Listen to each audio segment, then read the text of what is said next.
my name is Tracy Strait. I'm the Executive Director of the historic Wayne Theater in downtown Waynesboro, Virginia. Welcome to my home. Even though our theater is currently closed, the Wayne Theater team has been working diligently to bring you some wonderful online entertainment. Just this weekend, we recorded a few songs that will be available shortly.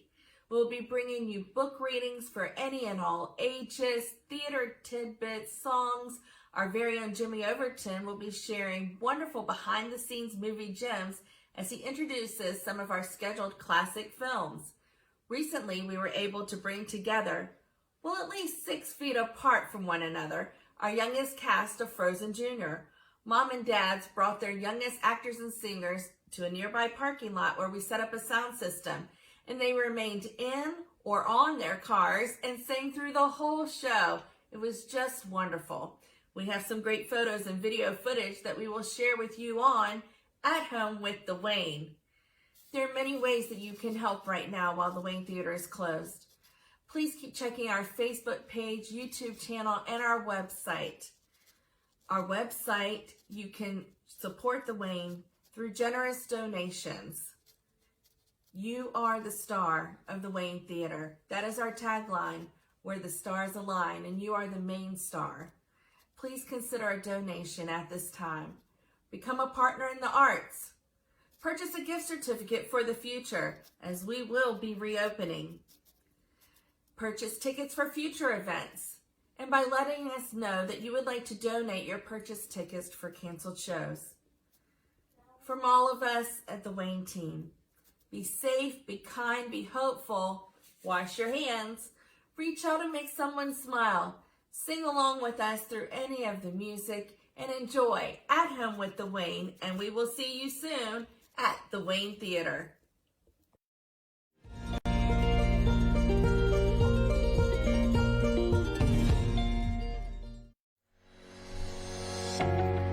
Hi guys, welcome. My name is Una and we are doing our first live stream from the Wayne Theater.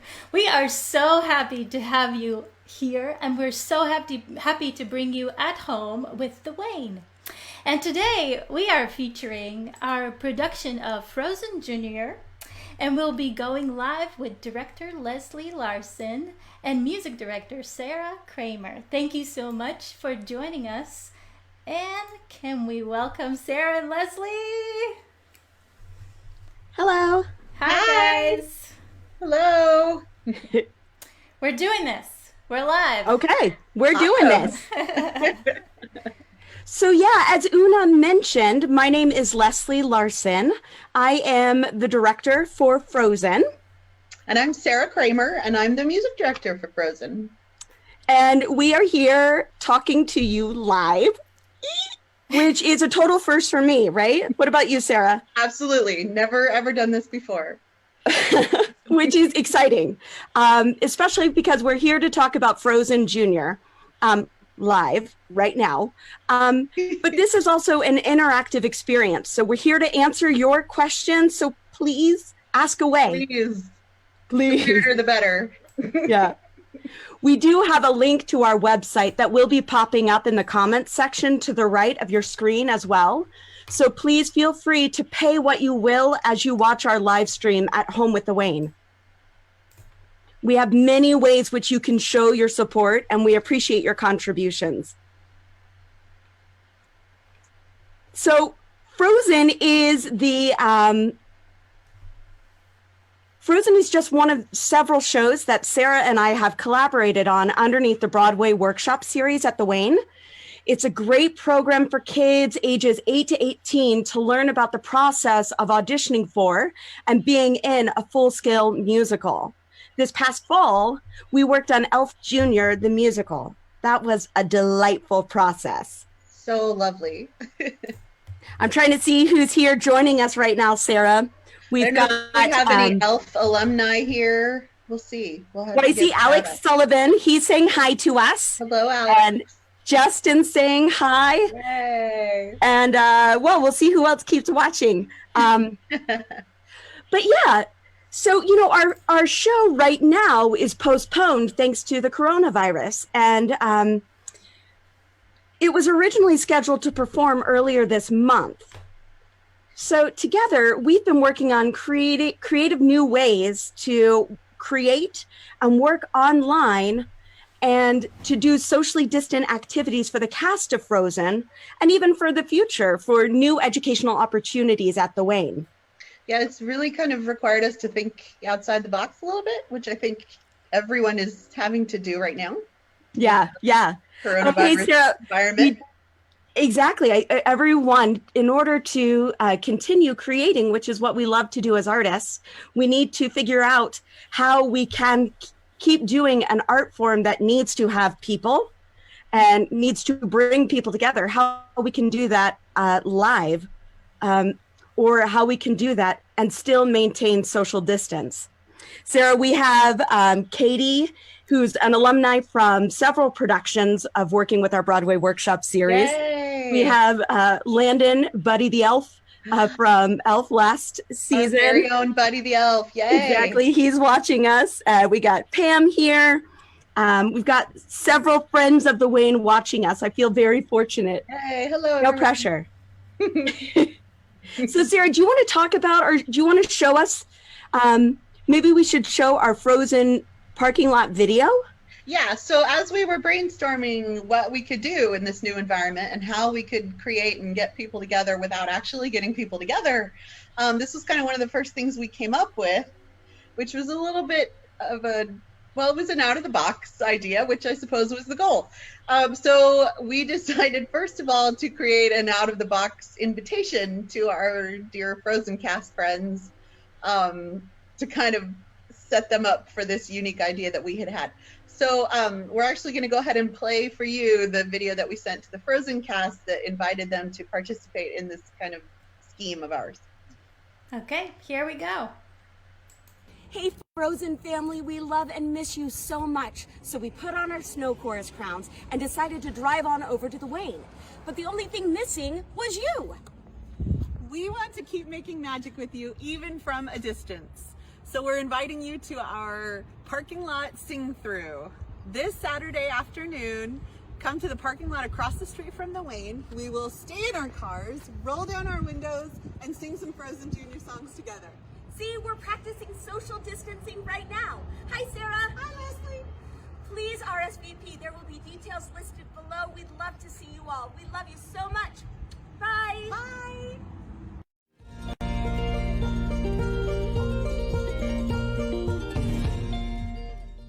Now.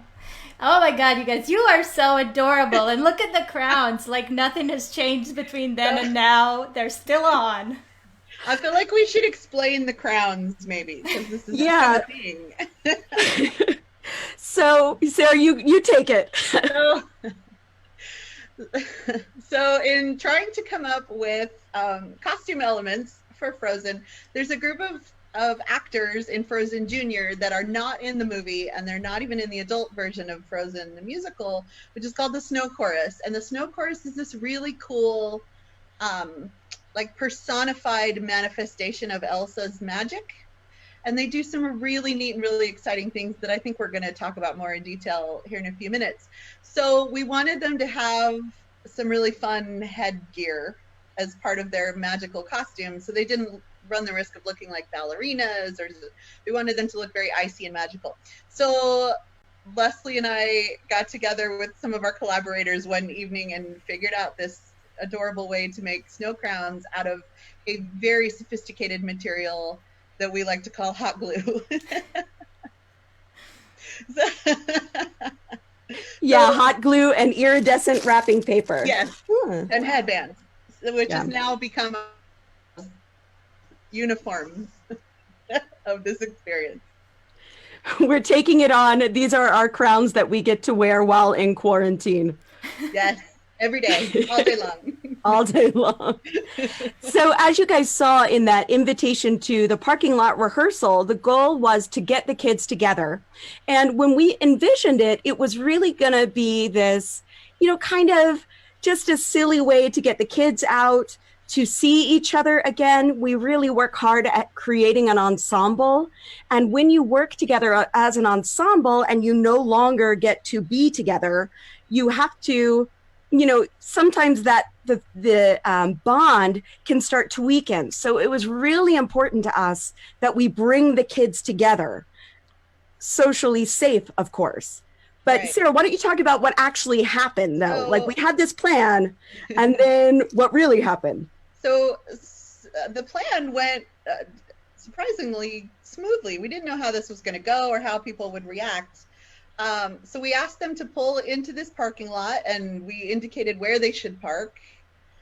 We drew little snowflakes on the ground and asked them to park on a snowflake so that their cars would be spaced sufficiently wide enough for distancing. What was amazing is that we anticipated them just poking their heads out of the car windows and singing through these lovely songs. The kids were so enthusiastic, and we had not considered how many people's vehicles had sunroofs, because before we knew it, these children were climbing out of the sunroofs, sitting on top of the roofs of their cars.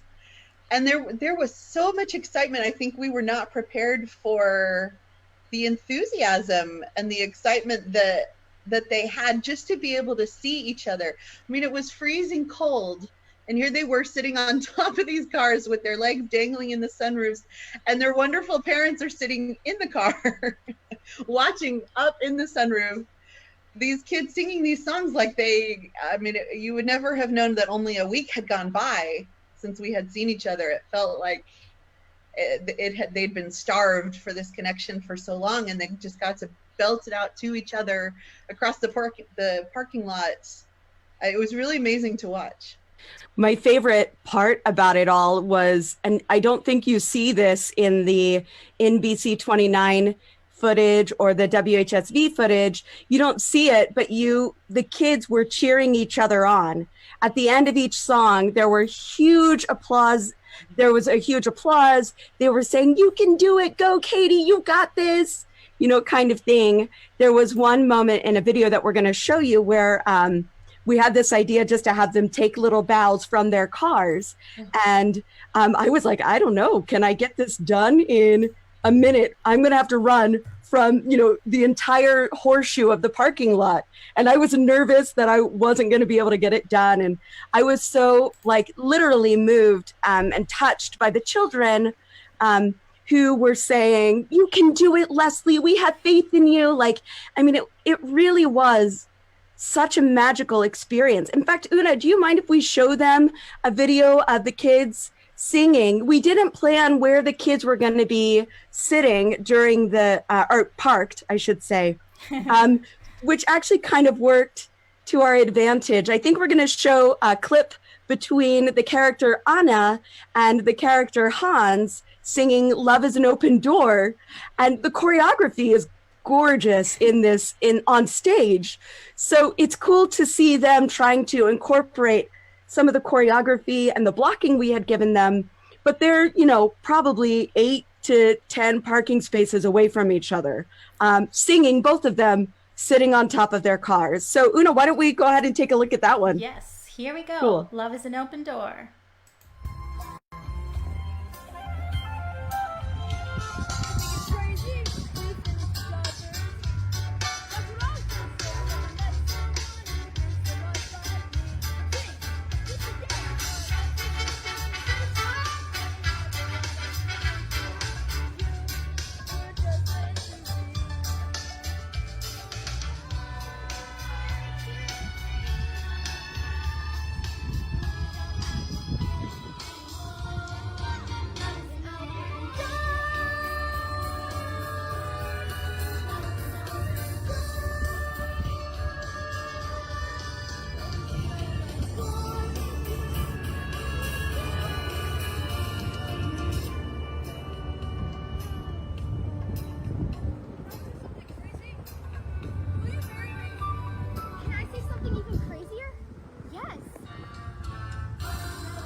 That was so pretty. And I saw Sarah in the parking lot waving, directing in new ways.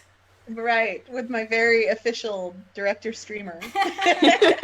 I think my favorite part of that song is at the very end when he's literally shouting to her across the parking lot, "Will you marry me?" Because we knew there was no way we could amplify their sound. I mean, we couldn't pass around microphones. That's too close contact. So we knew that nobody would be able to really hear each other, and that the music playing over the speaker would be very loud and the singers would not be very loud. And it didn't seem to matter. I mean, they just made it work, and they made this connection with each other across like 8 parking spaces. It was so lovely. It's so beautiful. In fact, I want to encourage that if any of the Frozen cast are watching right now, or cast members from previous productions from Elf, Alice in Wonderland, any of the other ones that you've been involved in, please go on and let us know that you're watching. I see Jackie Pattinson, who's watching. I know she's not a former alumni of the Broadway Workshop program, but she's an actor that works frequently with the Wayne, and we absolutely adore her. So it's good seeing you, Jackie. Thank you for your kind comments. While we wait for the Frozen kids or any of our Broadway Workshop alumni to chime in and just say hi, because we miss you so much. We do. Why don't we go on and show you that video of the bows? And again, as I was saying, this was performed on the day, or not performed, but we did it on the day that the kids should be doing their show.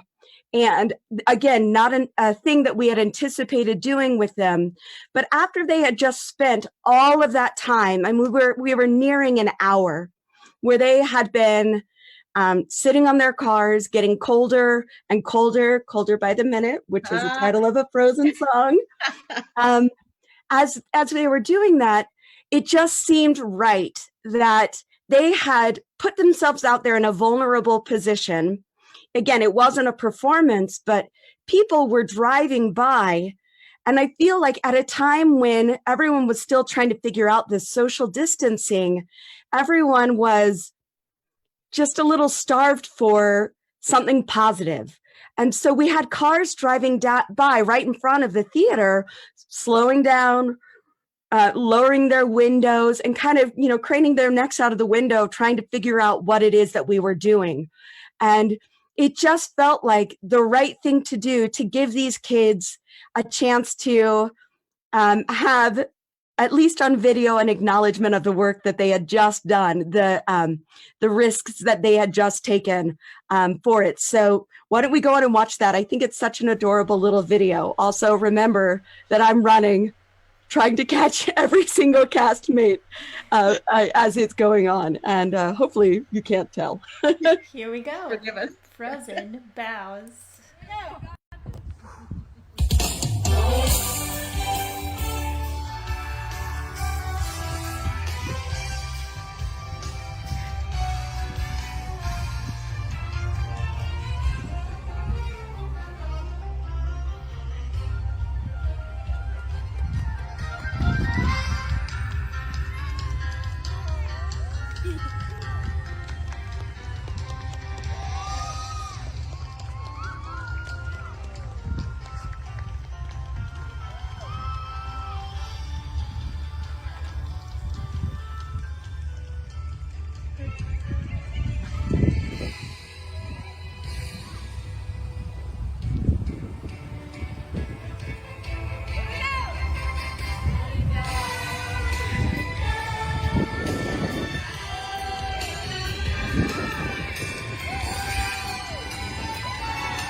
I just love that. I love that clip. So one of my favorite parts of being there. I mean, getting to watch the kids, of course, but what also really struck me was getting to watch their parents watch them, because it occurred to me, I mean, Leslie, you and I have gotten to work with them and hear them and see them do this every week, but their parents don't get that insight and that kind of inside chance. And if they're anything like some of my children, the kids don't exactly like to show their parents what they've been working on Saturday mornings, and they get kind of insular about it. So it was really cool to see these parents whip out their phones and take video of their kids having this really special moment, and it brought families together, and it just lifted everybody up in this way that we didn't expect. So absolutely magical. And speaking of magic, Sarah, we've got some of our Frozen kids watching. Hello, We've got darling. Sadie and Ruby. They're watching. We love you. We miss you. We have Katie watching. We have Landon watching. If any of the rest of y'all are watching, please let us know. You know we miss you so much. Hi. We do. We what I think is really exciting, and one thing that I really love working with you on, Sarah, is this idea of working with the kids as artists and not as children, right? Of course, Right. they are children. And of course, of course, they have things that they have to learn about the craft of theater making. But again, so do the rest of us. So do we, sure. I really think that kids get underestimated as collaborators and theater practitioners. So that was one thing that when we started working on Frozen, that I was really determined that we eliminate that that stigma that, okay, well, kids, we've got this cool idea for this play, so move here, do this, we're Right. telling you what to do.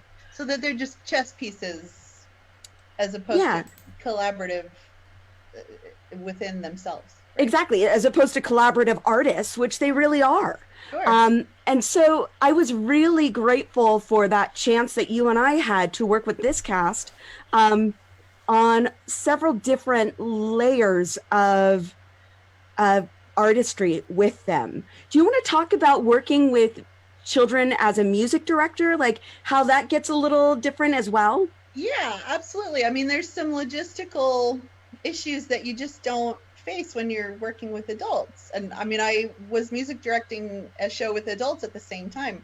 So it's interesting to compare kind of the two genres. So with kids, I mean, the reality is, depending on their age, their voices could be drastically different. I mean, we're working with a variety of skill levels. Some of them have maybe taken a few music classes in their school. Some of them are very accomplished musicians, and you just don't know kind of what baseline we're starting with. And then their vocal ranges are varied, to say the least, and could change from week to week. I remember when Leslie, you and I worked on a show, one of our Broadway workshop shows last year, where we had a young man who, when he auditioned, he had a lovely, I would call him an alto voice. And so we cast based on that voice. And then when we saw him again 3 weeks later, we had a baritone. and what do we do with it? We just roll with it. And it's a challenge that I enjoy working with that age group, is how do you roll with it? And how do you help them learn how to roll with those changes? Because it's really cool what they can learn to do in such a short period of time with this instrument that they have. If you just kind of, roll with some punches and maybe think outside the box a little bit. Well, and you and I keep talking about the idea that although it may break our hearts to think that not every single one of them is going to be trying to become a professional actor or a professional musician. And I'm just kidding, kids. Like, go be doctors. It's smart. But,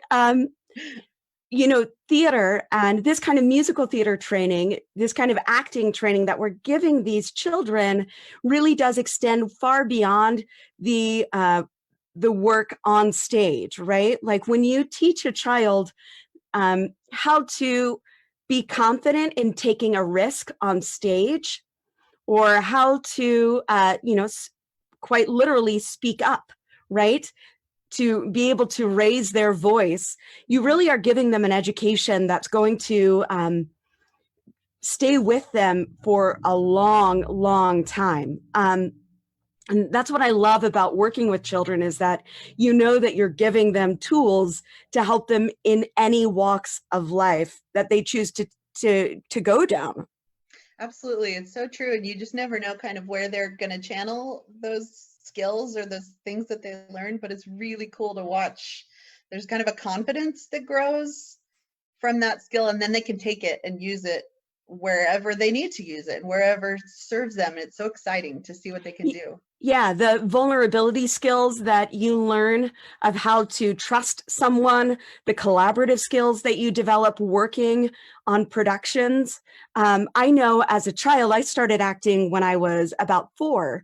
And, up until I was in high school, or actually college, I was planning on, going into pre-med and becoming a doctor. But all of that, I know, right? I Shocking. did not know that. But all of the training that I was getting was helping me get to that point, to be really confident. And then, of course, I realized I'm not very good at math, and it was a terrible idea to be a doctor, and that the theater was calling. But it really is just so beautiful, these life skills that kids can pick up working on a production, or getting musical theater training. And I think there's something to be said for learning how to be vulnerable with a group and how to trust and to be trusted, which is why it was important to us to continue these activities and come up with these ways to get these kids together, because once that bond is formed, it's really precious, and they want to take care of it and to cultivate it, because I think it's a life skill to learn how to be vulnerable and to let people into maybe some scary sides of yourself and some things that you're less comfortable doing. Absolutely. And that's one of the reasons we start every rehearsal the same way.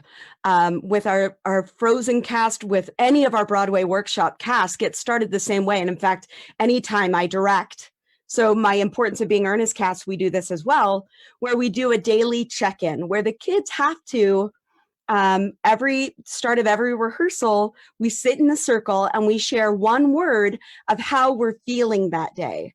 And, some of them are, I love how honest some of them are, like, I'm tired, exhausted, and those are just as valuable to me as a director to hear as it is to hear a child say, I'm ready. I'm excited. I'm supercalifragilisticexpialidocious, We get that one a lot. We get that one a lot. That's so important, because that's teaching them how to begin opening up to a group, one tiny little notch of honesty and vulnerability with the group that day. It's super important. And I love that they can count on that. So it was one of my favorite moments at our parking lot rehearsal when, at the very beginning, before we had started any singing, one of our cast members asked if we could do a check-in.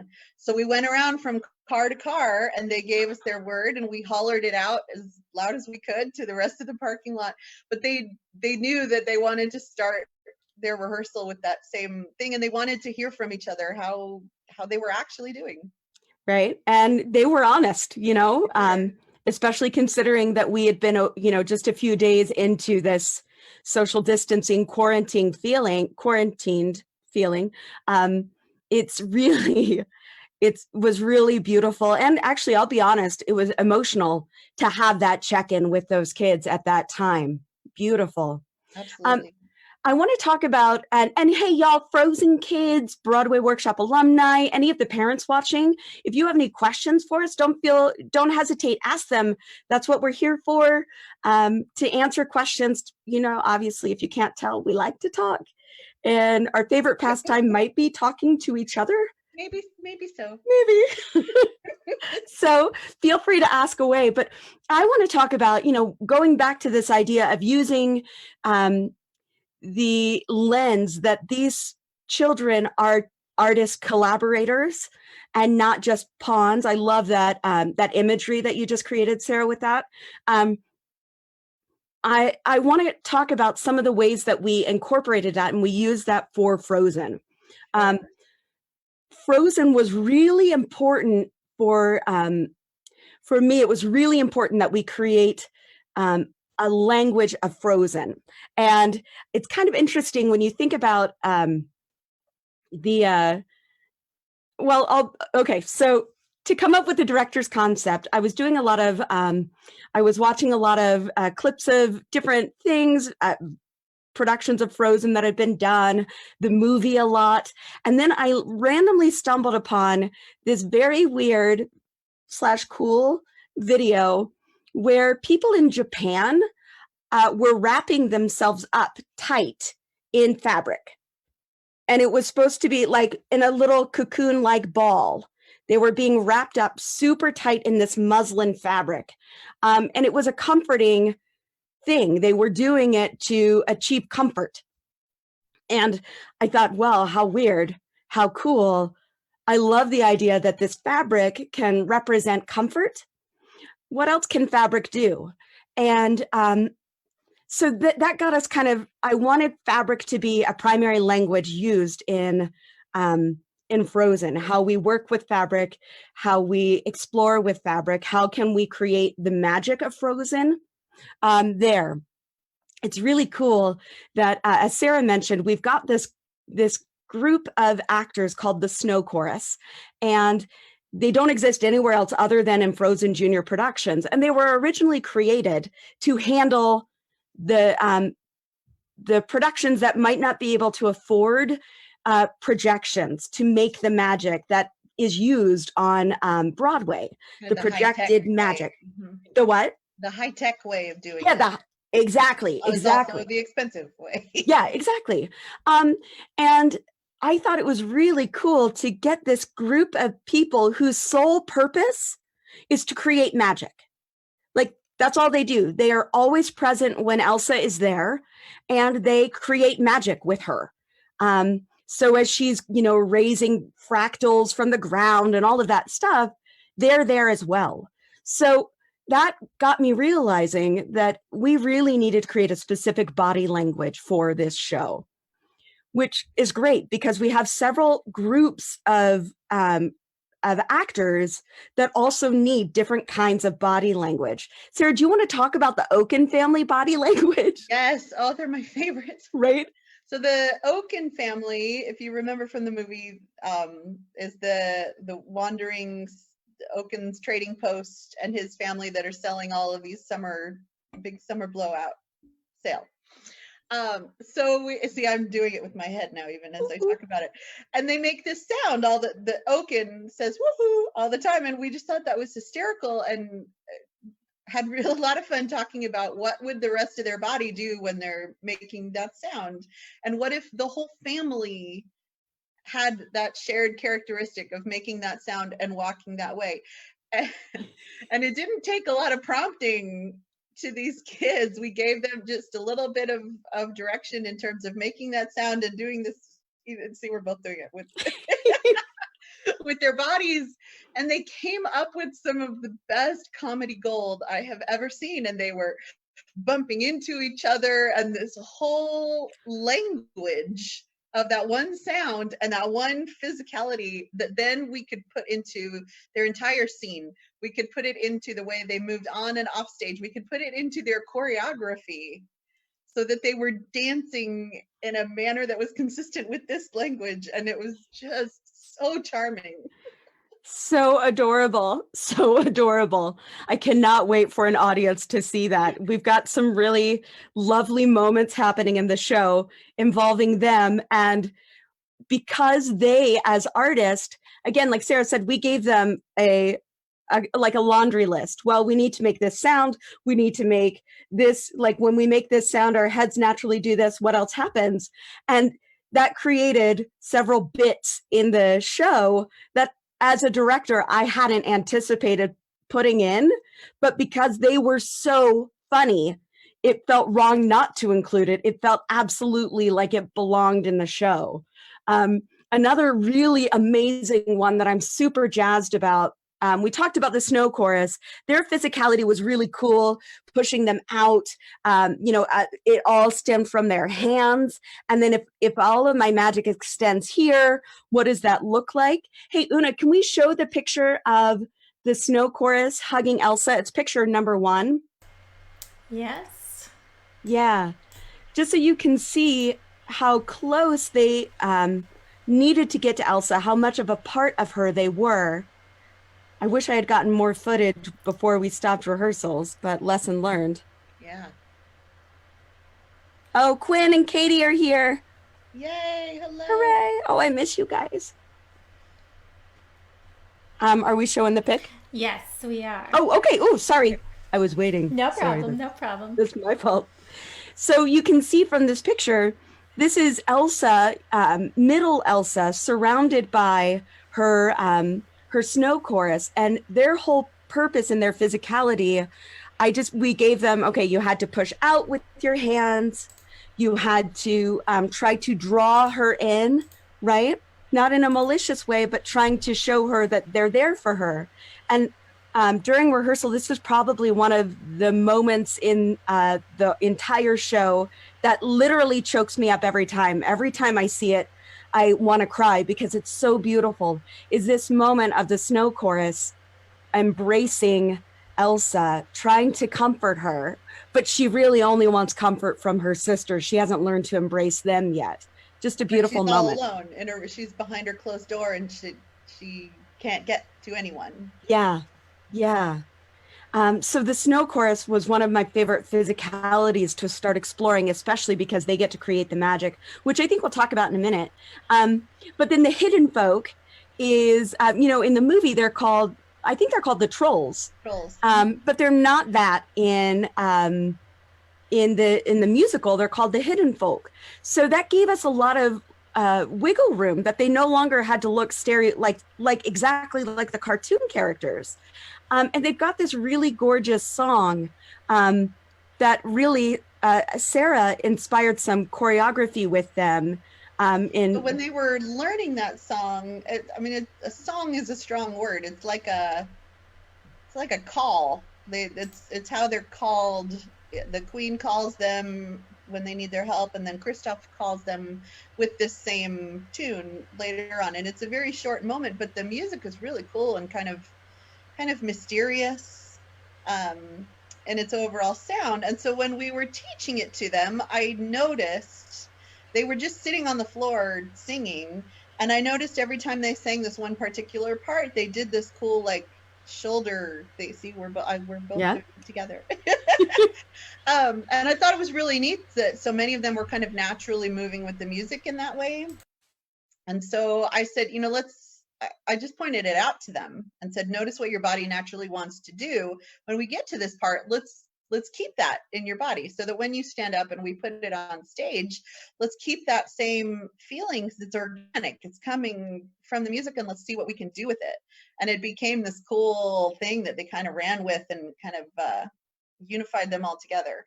Yeah, we encourage them to, okay, well, if we move like this, what else do we do? Can we drop lower? What can we do? And then that's always my favorite thing to ask the kids is, okay, what do you think you can do? Can anyone here do a somersault? Can anyone here do any weight sharing activities? Can anyone here do any, things that we know how to teach them? But if they already have a base knowledge, then we can go off of that. So Una, why don't we show the Hidden Folk video? Is, so just to set it up for you, this is a clip. You'll hear my voice, my very obnoxious voice, coaching the kids in rehearsal, trying to tell them what to do. This was really early on in the rehearsal process. I was just excited to see how quickly they started embracing this idea of people who maybe hide in the ground, maybe they come out of the ground, and if they're these grounded kind of people, what else can they do as they emerge? So that's what you're going to see. I'm so excited. Okay. I love this clip.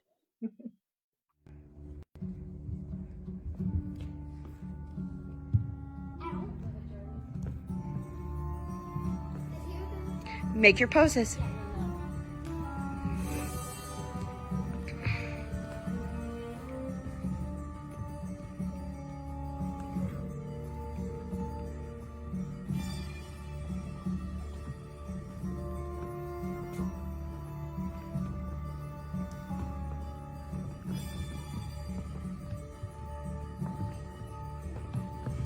make that bridge and find Charlie. Maggie out of the way.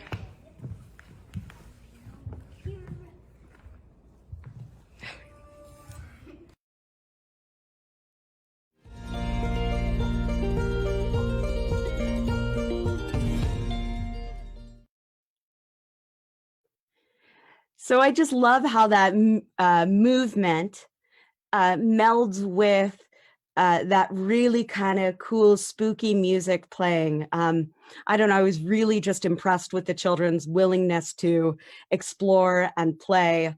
And again, y'all, if you're out there, we love you. Please say hi to us. Yes, we miss you so much. We miss you so much. One other really cool thing. Oh, you know what, Una, let's show Pix 2 and then Pix 3 so we can show on one of those pictures, you'll see one of our technical theater students designing some costumes as an exercise. And the technical theater costume class was taught by our fabulous, wonderful Hank Fitzgerald. We're so lucky that we've got him and all of his expertise in costume and makeup. So he was leading them through an exercise of designing costume. Right next to that picture, you see some of our kids exploring just different bridges that they can do, different things that they can do with their bodies, which again, great life skill. What else can I do aside from the normal standing up and saying my lines kind of thing? And even what else can they think of that we haven't thought of? Because we can give them some examples, but it's so much, it has such a fresher look to it when they can come up with a variation on their own that doesn't look like it all came out of our heads. Yeah, like if Una, can we show picture 3? I love this one of the hidden folk. This is some more of the like acrobatic kind of stuff that we were playing with. I showed a few of them some basic partner weight sharing activities and things that I've been trained in how to do, and they ran with it. They were like, okay, great. And of course, we're ensuring that the children are being safe while also encouraging their creativity and their willingness to just explore. This is a picture from part of the choreography for she's a bit of a fixer-upper. And you see these kids that, doing some really cool lifts, which you don't see children's theater doing a lot. And I was really, really impressed with their bravery, their willingness to say, yep, I absolutely can do it, and I can do it safely. And we practiced it until they could do it absolutely safely on their own. It was incredible. These kids blow my mind. It was really lovely too, their excitement about it. I think one of my favorite rehearsal days was the day we choreographed that song, Fixer Upper, because we started it with our Christoph, who I think is watching. I hope he's still watching. Hi. We didn't even give him a lot of warning. We just kind of had these ideas and said, hey, are you up for this? Are you ready to play? And he said, yeah. And so we ended up, we're pulling his body all these funny places because we had decided that, of course, the hidden folk would not have any observance of personal space whatsoever. And he was such a good sport. And I remember thinking, we worked with him and I expected him to be a good sport and knew that he would go for it. Oh, he's waving. Hi, Landon. Oh, hey, Landon. But what's cool was in talking to his mom later, I learned that was a super fun rehearsal for him too, which I loved about this whole cast, that the things that we asked them to do that were a risk or that were particularly vulnerable could easily have been uncomfortable and not their favorite part of the process. But so much of the time, that was the part that they were super excited about because they were kind of just as invested in this process as we were. Yeah. It's we asked them to do some things that I don't ordinarily ask children actors to do. One thing that actors do a lot, professional actors in training in, university, they're required to create backstories. I would say high school actors as well. But, not 8-year-olds that we're not saying, hey, I need you to think about the backstory. Where is your character? Even if your character's name is townsperson number 6, right? Who is your character? Build a backstory. Who are they? What do they love to do? What's their favorite food? And, that was a big risk, I feel, as a director, because, sometimes it could feel like it's, busy work, or like, I don't want to do this. This feels like homework. All of them took that beautiful, yes, and I'll do you one better. I'm going to create this amazing backstory and run with it. My favorite example from Frozen is when we challenged the hidden folk to create their backstory, these magical creatures to create, like, what's your favorite food, magical creature? And we had two kids, Lauren and Maggie, who were like, okay, the only thing that makes sense to me, obviously, is if we're twins and now we like the same things, we do the same things, we move around the same way. And it was not something I had anticipated. It's not something that's in the script. It's something that they came up with on their own. And because it was a great idea and created really interesting stage challenges to get two people who aren't quite conjoined twins, but behave like it, that they need to be connected at all times. To keep them connected, to keep them together, it created interesting staging challenges, but also really gorgeous staging pictures.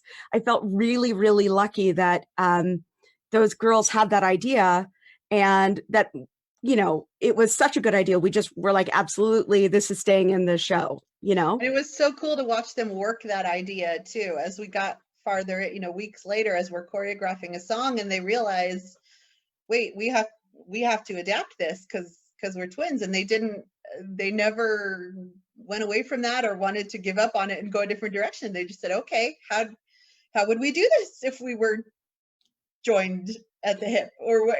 Yeah. Literally.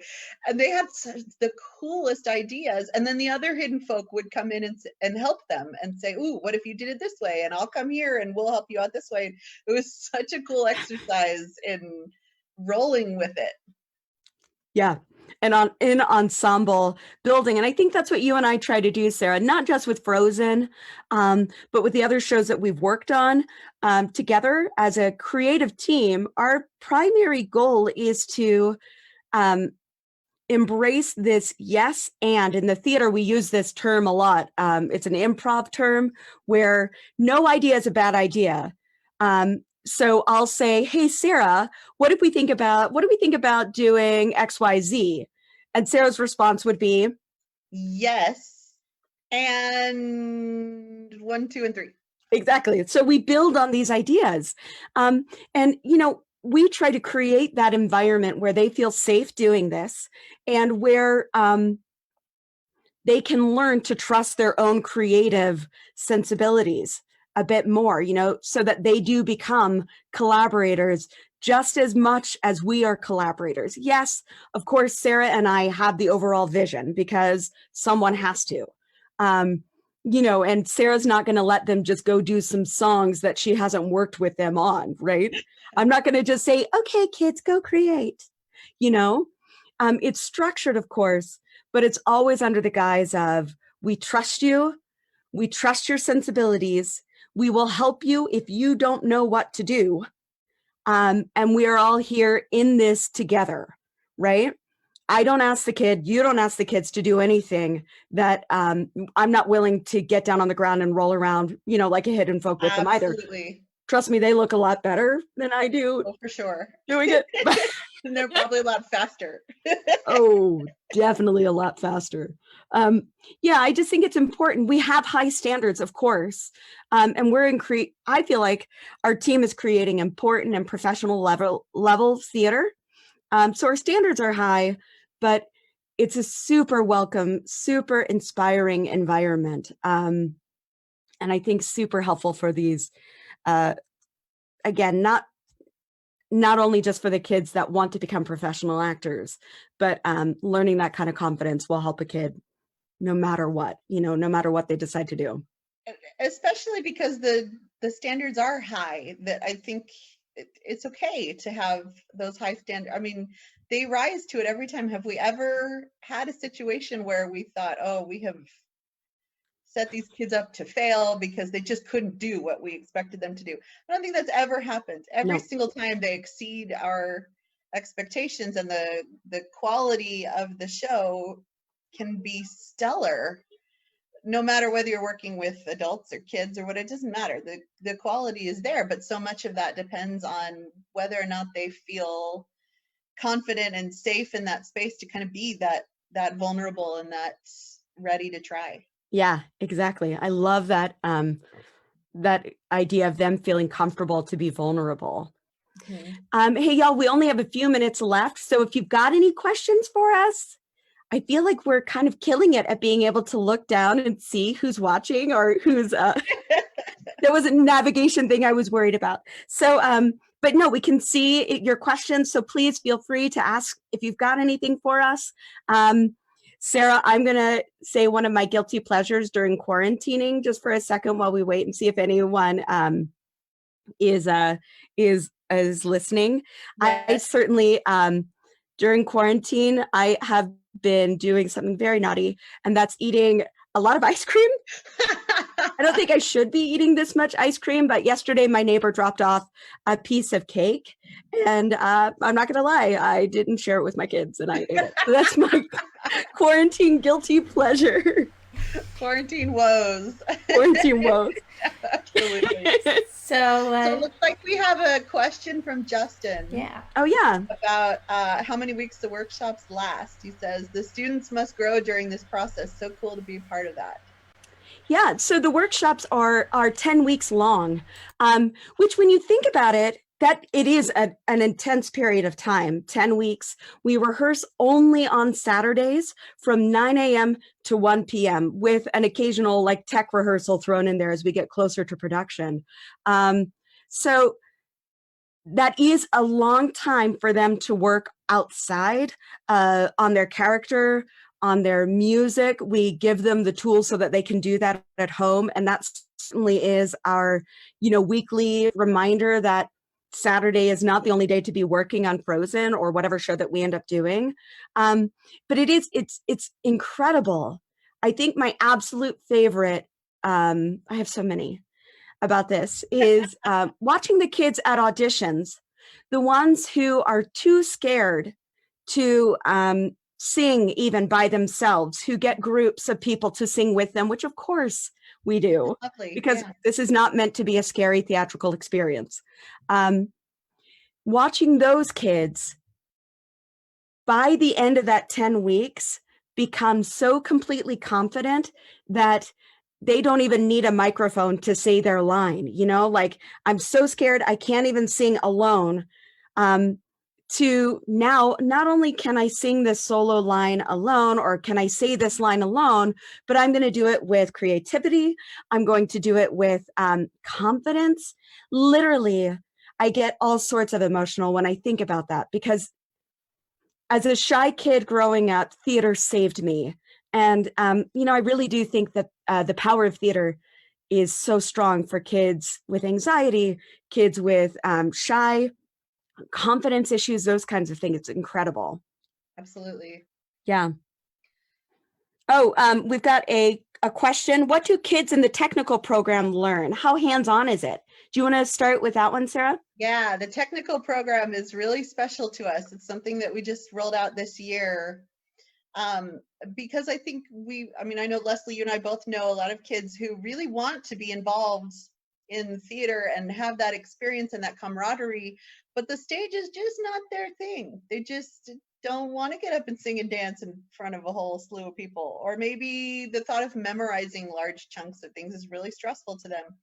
So the tech program started out of wanting to involve those kids, to accommodate them, and also out of a real need. I mean, because sometimes like we said, we like to keep our standards high in terms of the quality of our production, which means sometimes we yes and each other a little too much, and our ideas get a little lofty, and turns out we need some backstage hands to make some of these crazy harebrained things happen.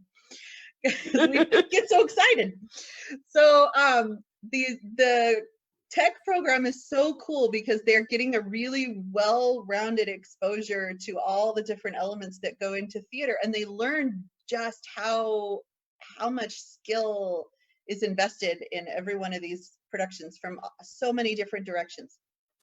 So we invite practitioners to come in and talk about sound design and lighting design and set design. And these are people who have real life experience doing these things. And Leslie mentioned Hank Fitzgerald teaching them about all of his costume expertise and so much hair and makeup expertise that they get to learn.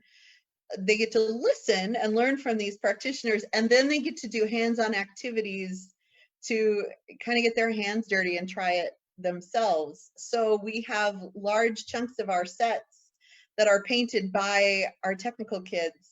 Or even, I remember in Elf Junior, we had an idea for these snowflakes that were going to fall from the sky, and our idea was not really working in practice. We couldn't really figure out how to fabricate them, and it just wasn't happening. And then kind of naturally turned into this kind of related idea with cardboard and so much glitter everywhere, and it was fabulous. And those snowflakes were the most beautiful backdrop snowflakes ever, and that was 100% due to our tech kids and kind of the ideas that they brought and their willingness to just roll up their sleeves and try something they'd never done before, like making a giant glittery snowflake out of cardboard boxes. What's so exciting to me is the practical experience that they're learning, so that when we do get to actual performance, that they can look and say, I painted that, I made that, I helped create that, I helped hang that, right? But during the actual run of the show, I would say that at least 85% of it is being run by the kids. So the follow spots, kids running it. The music tracks being run by a kid. This time around, we had them learn some stage management skills. So we had kids walking around as if they were stage managers, which is not only really cool to see them learning how to learn organizational skills and those kinds of things, but practically it was incredibly helpful having them around doing that. And, I love getting to talk to the tech theater kids who are saying, I don't know if I would be really great at stage management, but where I feel really strong at? I really think I could be really good at costume design. So I want to be backstage helping people do quick changes or, fix some of those, fix some of the problems that we're having backstage. So it's not like we're just giving them here's a quick class on lighting design, go do some lighting design, which is invaluable in and of itself. But now we're putting them so that they're the ones running the light board. They're the ones helping do mic checks and all of those things. They're learning hands-on tech theater experience. Justin just said, shout out to all the techies. Amen. Amen. Because without them, theater just doesn't look quite the same without our technical theater friends. One of my favorite moments, we had Alex Sullivan, who I think is watching, maybe. I think so. We had him come in. So he's one of our stage managers that does a lot of the main stage work at the Wayne. And he was stage managing Legally Blonde currently. So all of his organizational tools were backstage during these last few weeks, during the time that we were rehearsing with the Frozen kids. So he came in and taught them a lot of his tricks of the trade regarding his stage management organization. And then later on that day, I heard one of the tech kids explaining to another child, they were looking at Alex's big spreadsheet that was on the wall that explained every set change and every fly line and it is so much. You look at it and your eyes just go dizzy because it is so much information all in one place. And this tech kid was very excitedly explaining what all of it meant, because they completely understood the organization of it and how it would all flow together. And then they're talking about who was going to get to come see the show and how they know just when all of these changes were happening and all the chaos that was going on backstage to make all of that happen so seamlessly. And it was so sweet to see them explaining that to each other. That's glorious. I love it. I love it. If you couldn't tell, Sarah and I are kind of obsessed with theater. We're specifically obsessed with teaching theater, just a little bit, teaching theater to children. And, you know, we absolutely, at this kind of time, we definitely could benefit from your donations. The Wayne could, so that we can continue to keep doing these kinds of programs that are invaluable to children and to adults. So, you know, again, please consider paying what you will. We'll be doing more of these live stream videos, and not always just me and Sarah, but we've got several planned for the upcoming weeks that will give you insights into our productions, and will give you you know, just a chance to ask questions of the director, the music director. Hank Fitzgerald's going to do one. I cannot wait for when Hank gets to come on and talk about his shows, because I always love talking to Hank. I'm making sure there's no further questions, but I just want to, again, thank y'all for watching. Thank you to our sweet Frozen children and our Broadway alumni, workshop alumni. We love you so much. And we hope that we get to see you all very soon. Please stay tuned for when we are able to do our production of Frozen Junior. It's something that I am incredibly proud of as an artist. And I am so desperate for an audience to see it because it's beautiful, and I really can't wait for an audience to see. Absolutely. Yeah. Stay tuned this week as well. It's kind of our Frozen week. So That's we will right. be, in addition to this live stream, we'll be posting some fun pre-recorded tips and tricks and fun little things to keep us all connected during this time. So this week is Frozen. Next week we have more things in store for you that hopefully are fun and keeping theater in everybody's lives. Absolutely. Thanks y'all for watching. Thank you guys. Bye. Say hi to Thank Sarah and Leslie, and thanks for all the love that we've received through the chat. It's wonderful. This is happening and it's working, which is great. Thank you, Sarah and Leslie. See you later. Bye. That was our first live stream, and I hope you really enjoyed it. Please consider making a donation to keep the theater running through these hard times. And you can find the links in description and in the comments section. And we will see you soon, because we're doing this again. Thank you so much, everyone.